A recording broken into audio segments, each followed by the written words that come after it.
Hi viewers, welcome to our electrical engineering lectures channel for most interactive sessions of different subjects of electronic and electrical engineering. For the latest updates and videos, don't forget to subscribe and click the like button. Assalamu alaikum. In this lecture of DSP, we will be discussing the properties of Z transform. There are many properties of Z transform which can be used for taking in the Z transform, as well as they can be used in taking the inverse Z transform and to simplify the scenarios in many cases. But we will here discuss some of these properties. The first property is the linearity property. And you should know that whenever we talk about the linearity property, so it will always contain two further sub-properties. They include superposition and scaling. So if these two properties, which means scaling and superposition, are satisfied, it means the linearity property is satisfied. And what does it mean in this case of Z transform? The property linearity. It means that if we have a time domain sequence x1 of n and its corresponding Z transform is x1 of z, similarly there is another sequence x2 of n whose Z transform is x2 of z. So if we multiply the sequence x1 of n with a constant a, let's say the constant a, then this property says that the Z transform of x1 of n, which was x1 of z, it will also be multiplied with the same constant. So this property is actually the consequence of scaling. This is the first one, and the second portion was the superposition. So what does it mean by superposition? It means that if we add these two sequences, x1 of n plus x2 of n, then according to superposition, their corresponding Z transforms will also be added up in this way. And if we apply superposition over here again, it means a here, let's say b here, the same constants will be multiplied over here. So if these two properties, scaling and superposition, this one scaling and this superposition, if both these properties are simultaneously satisfied, then we say that linearity property is satisfied. And in Z transform case, both these properties, that is scaling and superposition, are always satisfied. So Z transform is always linear. And the reason behind this linearity is this summation operator, because by definition you can write x of z as summation n, x of n, z raised to power minus n. So because of this linear operator, Z transform is always linear. Okay, the second property that we will discuss is time shifting.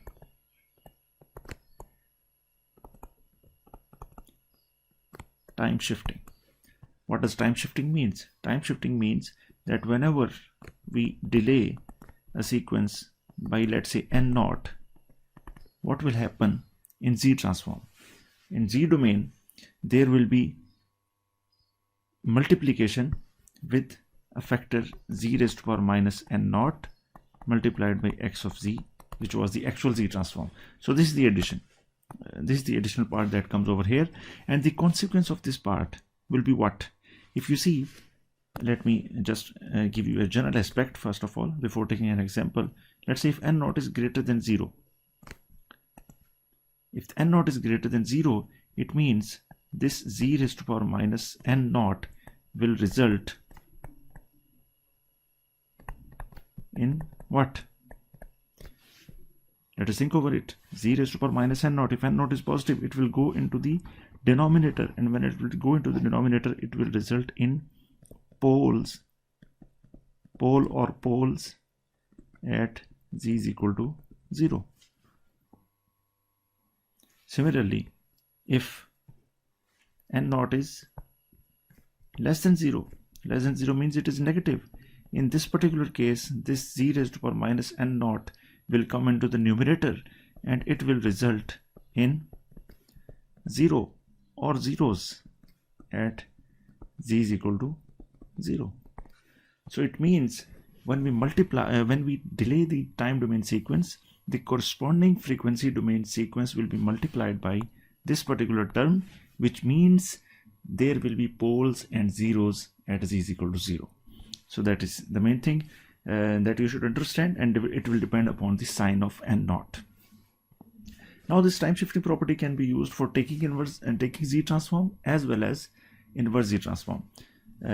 First of all, we take a simple example of this concept which I have just described. For example, if we have x of z equals 1 over z minus 1 and x of n minus 1 will be equal to what? According to the property, the same z transform will be multiplied with z raised to power minus n naught. In this case, n naught is equal to 1. So that will be equal to z raised to power minus 1 divided by 1 minus z. Sorry, z minus 1. This was the actual one. Z minus 1. So what does it mean? You take z raised to power minus 1 to the denominator. It is z 1 over z into z minus 1. So originally the z transform got only one pole, this one. But in this particular case, we have got two poles, one at z is equal to 0 and the other one at z equal to 1. It means this is the additional pole. This is the additional pole after delaying x of n. So this is the main consequence of the time shifting property. Furthermore, the same property can be used for taking the inverse z transform, that can be utilized in simplifying the things. For example, if we are given with a z transform like x of z is equal to 1 over z minus 1 by 2, right? And of course the ROC is always given with the z transform. So if we simplify it now, as far as this particular expression is concerned, we cannot use inspection method because this expression is not familiar with any Fourier z transform pair. So we need to rearrange the terms. If we take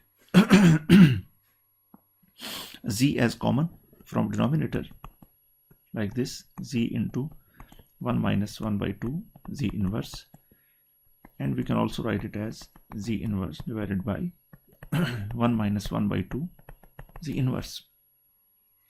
So now this particular thing, except this z inverse, this is a proper z transform pair which results in 1 by 2 raised to power n u of n.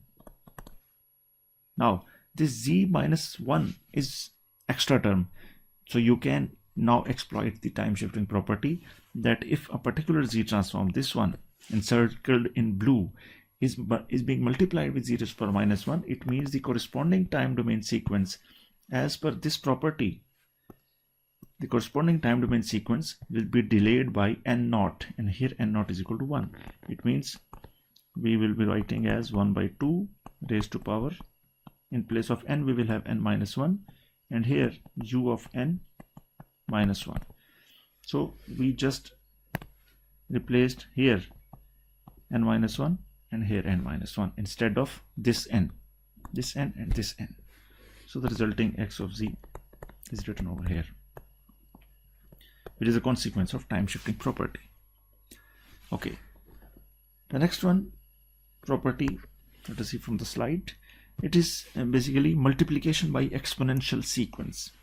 Here, that if we have a sequence x of n like this, and if we multiply it with z naught raised to power n, where z naught is any constant, it can be real, it can be imaginary, it can be complex. We will see the effects of both when z naught is equal to a real number and when z naught is a complex number, what will happen. But the common perspective is that if you multiply x of n with z naught raised to power n, means any exponential sequence, then the z transform will be scaled by z naught. And what is meant by scaling of z transform? Scaling of z transform means the scaling of poles and zeros. So if you multiply with z naught raised to power n, all the poles and zeros will be multiplied with the same number z naught. Let's say if it is 2 raised to power n, so all poles and zeros will be multiplied by 2. If it is 1 by 2 raised to power n, so all poles and zeros will be multiplied by 1 by 2, and multiplication will result in the change of ROC. So you see, ROC will also be changed here. ROC is equal to the original ROC, Rx, multiplied by Z naught magnitude. What does it mean? You take an example. From there you will see the effect of this property. So let's say if we have got an x of n which was 1 over 2 raised to power n un, and let's say you multiply it with now 2 raised to power n x of n, which means it will be equal to 2 raised to power n 1 by 2 raised to power n u of n. So technically what will happen, both these things will be cancelled out and you are only left with u of n. So this was a mathematical thing. But what is actually happening, let's say the pole zero plot corresponding to this one, let me draw over here. This is real of z, imaginary of z. So it has got only one pole which is located at 1 by 2. Let's say here 1 by 2. But after and what is the ROC? If it is right-sided sequence, let's assume it is right-sided, and although by expression it is looking as right-sided, so what will be the ROC? The ROC will be outward from this particular pole. That was the ROC. So I can write the ROC as, for this particular expression, as z magnitude greater than 1 by 2. So this was the original ROC. Now we come after the multiplication of 2 raised to power n.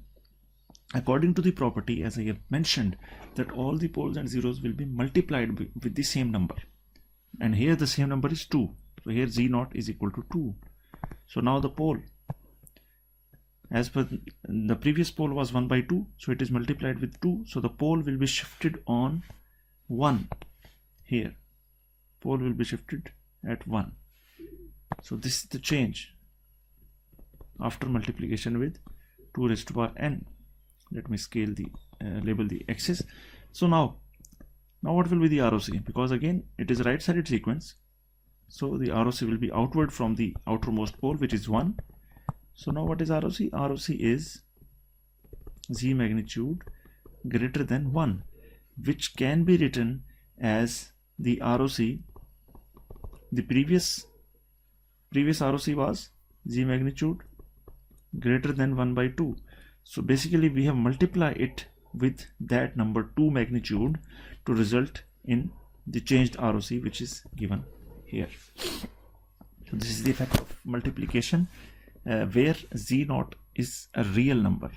When z naught is not a real number, for example, if z naught is a complex exponential, that is e raised to power j omega naught, then what will happen?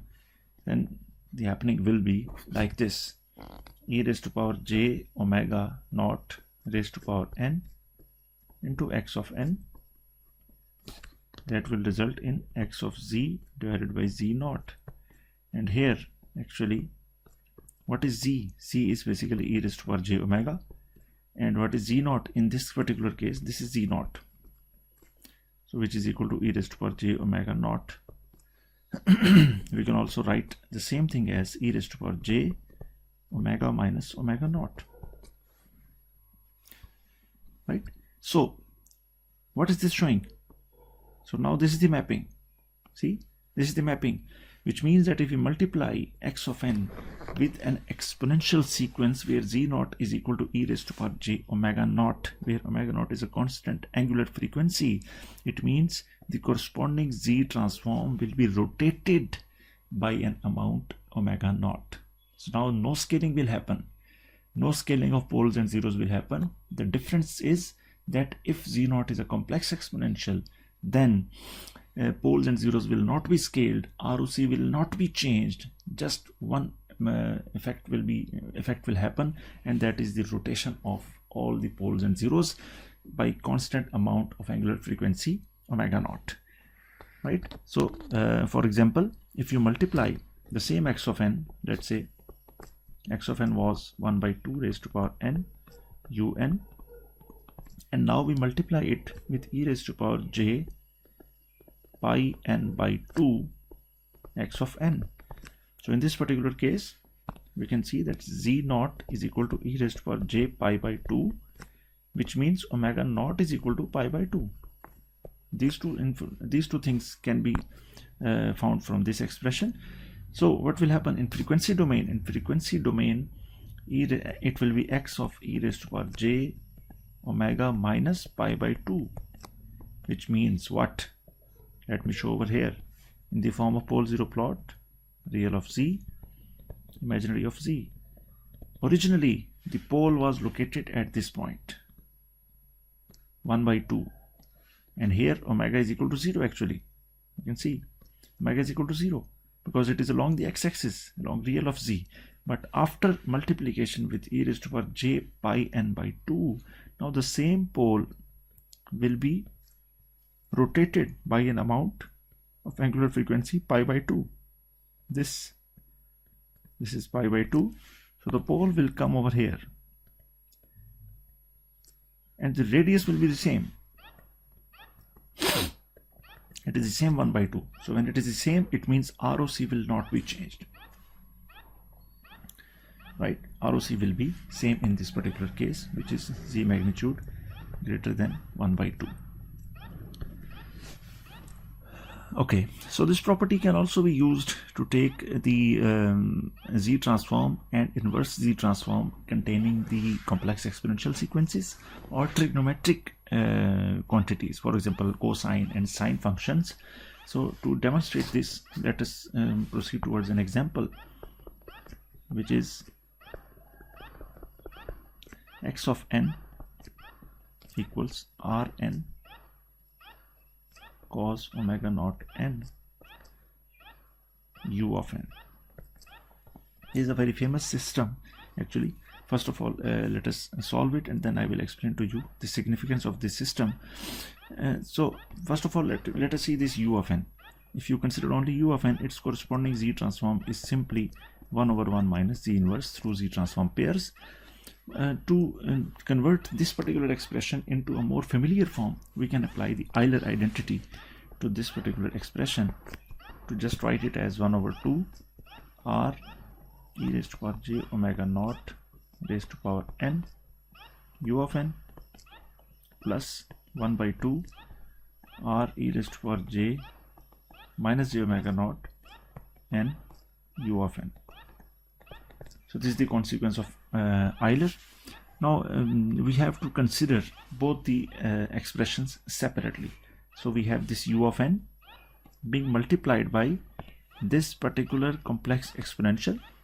Here we have another u of n multiplied by another complex exponential with a negative sign. So this is the only difference. Now we can exploit the property that whenever you multiply u of n with this particular expression or this particular expression, what will happen? The corresponding z transform will be shifted.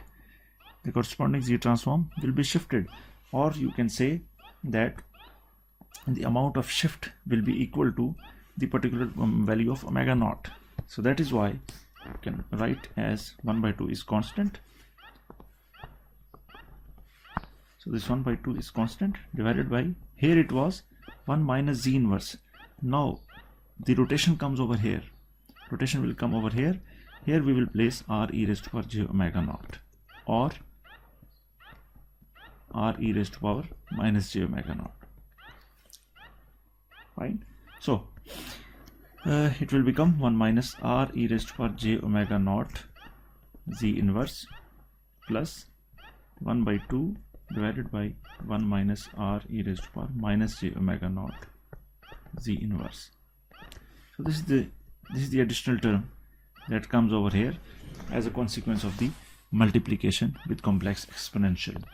Now to further have a closed form expression, you can always solve it like this. 1 by 2 you can take as common.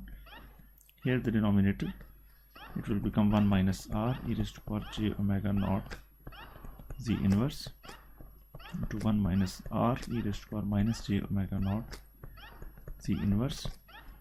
And by taking the LCM, you can write 1 minus r e raised to power minus j omega naught z inverse plus 1 minus r e raised to power j omega naught z inverse. Further you can simplify it as 1 by 2. Here 2 taken as common, it will be 1 minus r e raised to power. You can also apply Euler over here directly. So it will become 1 minus r cos omega naught Z inverse divided by, in the denominator you can also use the Euler identity to write it as 1 minus 2r cos omega naught Z inverse plus r square Z minus 2. Let me place an intermediate step over here just to simplify the things. 1 over 2, it is 2 into 1 minus 1 minus r into e raised to power j omega naught plus e raised to power minus j omega naught. In the numerator it will be like this, and in the denominator it will be like this: 1 minus r e raised to power j omega naught minus r e raised to, z inverse over here, 1 minus r e raised to power minus j omega naught z inverse and plus r square. So after this step you can come to this final step. Here 2 will be cancelled out, and the final expression of x of z, it will become, here it is actually x of z. So x of z can be written as 1 minus r cos omega naught z inverse divided by 1 minus 2r cos omega naught z inverse plus r square z minus 2. Here it is also z minus 2. So this is the final expression corresponding to that multiplication with exponential sequence. Now what about the poles and zeros? This is very interesting. About poles and zeros we need to come over here at this particular expression. Here we can find the poles and zeros. First of all, the poles. What is the location of poles? You see, simply on the denominator you can always find out, because already it is in the factored form, and when it is in the factored form you can directly write that the location of poles is P1 is equal to r e raised to power j omega naught, and P2 as r e raised to power minus j omega naught, or collectively you can also write them as in the form of conjugate pair j omega naught. And what about zeros? Zeros are simply located, the first one is at z1 is equal to 0, and the second one is z2 is equal to r cos omega naught, again by using the factored representation. So these are the poles and zeros. Now let us draw the pole zero plot for further understanding. Here is the z plane, real of z, it is imaginary of z. What about zeros? Let me use blue color for zeros. So 1 0 over here,